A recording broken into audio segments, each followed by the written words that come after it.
Quemoción's very first Cafecito. Tonight's topic is Latinx versus Latino versus Latine. What in the world are we supposed to call ourselves? Enter Latinx, on the other hand, which is a term that's free of gender, right? And that's why it's been embraced by the trans community, the non-binary community, amongst many others. 17.4% of the total US population are Latin Americans. Now, out of this number, 1.4 million identify as LGBTQ+. Now, why do we use Latinx? It's the same reason why we say postal worker instead of mailman, to make it accessible to all genders, to make it genderless, to give everybody an equal shot at the job, and to also include people who don't identify within the binary. How the heck do you say Latinx? Some people say Latinx, some people say Latinx. So you got one term that's gender neutral, but the rest of Spanish conjugation isn't. So what do you do with that? The word has been officially added to the Merriam-Webster dictionary in 2018 and is defined as a gender neutral term for Latin Americans. But the Royal Academy of Spanish refuses to include any use of X or the E. They insist there is no connection between grammatical gender and gender oppression. If it was created by queer Latinx people in the US and is difficult to pronounce for people living in Latin America, should it not only be used in the US? Also, why not use Latin American? Language is what society makes of it. And that is the power of language. If we want to change something, if we want to make it inclusive, it's not up to the Royal Academy. I'm sorry. It's up to us because we're the users of the language. And the users define it. I'm Puerto Rican. We don't call ourselves Latinx or Latino. We are above all Puerto Ricans. And then when you move and migrate to the United States, you are aware that you belong to this group, and you're like, oh, okay, I guess I'm Latino. Yes, because we have a lot of heritage that unifies us, but we are so different. In the artist community in Puerto Rico, we are calling ourselves todes, artistas. We have the proper Spain Spanish. Like what even is the proper Spanish at this point?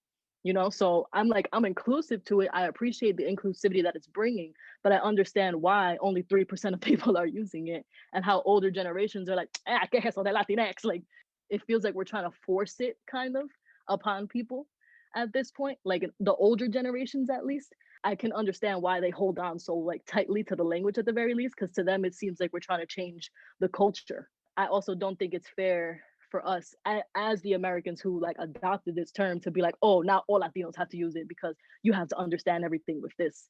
And, you know, we're trying to change the world, which is true. You know, we're doing it generation by generation, but I can't say that, you know, this is going to happen overnight. Like when you talk about the term and try to convert people to using the term, you're essentially doing the work of advocacy by like asking them to buy into like understanding non-binary people and understanding queer people. So like the resistance to the term is actually the resistance to the people that it represents at the same time. Burn it all down.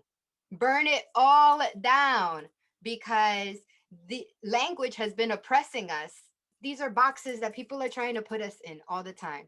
They just want to put us in these little boxes, the O, the A, the X, the E. I just want to be all together. When I see myself, that's when I'll recognize that we're talking about me. I see it amongst my friend groups where it's like, I don't feel like we're attacking the actual issues at hand. We're just getting caught up in the syntax, and we're just getting caught up in the virtue signaling while not really enacting any change at all. We're just using the vocabulary because it's trendy. Our fight as women, as LGBTQ, is way beyond language. I mean, it's nice to be acknowledged, but the thing is that like, it doesn't matter what we call ourselves if we're not doing something about it, if we're not being protected. But then we forget completely about Brazil or Guyana, or all these other islands that, you know, Haiti, we just exclude them if we focus on just like the semantics of Spanish. I'm mixed race, so I like don't even bother at this point because there's so much complications with being mixed race at this. Like, I don't need to fight you about how Hispanic or Latina I am. I'm Phil Rican, hashtag Bruno Mars. We're using this X in English because it's what we use for other things. It's what I use for folks. But like, if that's not going to fit into the way that the Spanish language is built, then of course, like, we shouldn't use the X then. Like, the inclusive term can be something else. Well, I ultimately like don't care about the language because we haven't figured out how to be equal yet. And so I'm like not worried about what you want to say because that seems entirely secondary to actual equality. I think that language is very powerful, and that's like one of the reasons that we even have these meetings to talk to each other about how we use these terms in our everyday lives. I think Latinx is a little bit easier to incorporate into the language that is already there. It's the least amount of change for like the older generation, but it still is inclusive and progressive. And I think that language should always be progressive to include everybody and make everybody feel like they're heard and have a voice. I feel like it can just essentially end up just being an inclusive term added onto the language. I don't think it has to be a complete erasure of the Latino, Latina, narrative. Like, we all have our own pronouns that we've announced here, where it's okay, we prefer she, they, we prefer she, her, him, them. We're not forcing they, them on everyone to be inclusive. So I don't think we need to force essentially Latinx or Latinx on everyone to be inclusive in that way. But since Latina is already on the table, I just want to give viewers general context on Latina. So it comes as a third alternative, including E instead of O or an A as a neutral term. Non-binary people suggest ella as a gender-neutral pronoun instead of él or ella. And some ask for its inclusion in the dictionary and in official documents. Is it too soon for ask for those implementations? I pretty specifically remember when I got invited to be part of this group, it said like it's going to be for like Latinx artists. And for me, it was a signal. It wasn't necessarily virtue signaling, but it was a signal to me that it was going to be an inclusive group for queer and non-binary people. It means something to people who feel that they need to be included. If I see something and I understand it as common, and then I understand there's ways of calling that in a very inclusive way, instead of learning names and concepts that I cannot associate, because a lot of people have never interacted with somebody non-binary.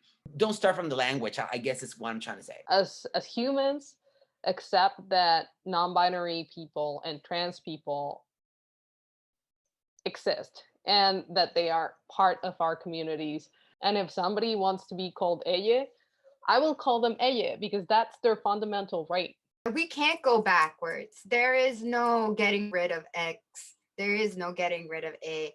Us colonized people have been speaking Spanish now for 400-500 years now. And language is ever evolving. We're going to keep mixing up. Estamos mezclados. We're going to keep mezclando. The language should mezcla too. I know that I don't necessarily speak for everyone, but I'm definitely like personally more worried about like things like toxic masculinity. And then I'm also spending significantly more time in my life trying to like unpack what it is to have had Spain screw over your ancestors, both in the South Pacific and in the Caribbean. So like what that means. So I really can't spend too much time worrying about specific language, The same way that we are hoping to, of course, be, included in this conversation with other people generationally and everything, I feel like we just need to focus as well on being patient, and having that compassion with everybody and understanding that, like Regina said, somebody has to actually be open to understanding this. Let's focus on those who are actually present with us, who are willing to do these changes, who are willing to add to the conversation. So as long as we enforce our own standard with it, it's only going to trickle down from there. I think it's just important to keep building on language, just as like we keep building on the LGBTQIA spectrum. As long as that's happening, and as long as we're learning more about the human brain and how it functions and how we identify as ourselves, then we need to keep doing the same with our language and just keep building on it too. Thanks for joining us, and salud.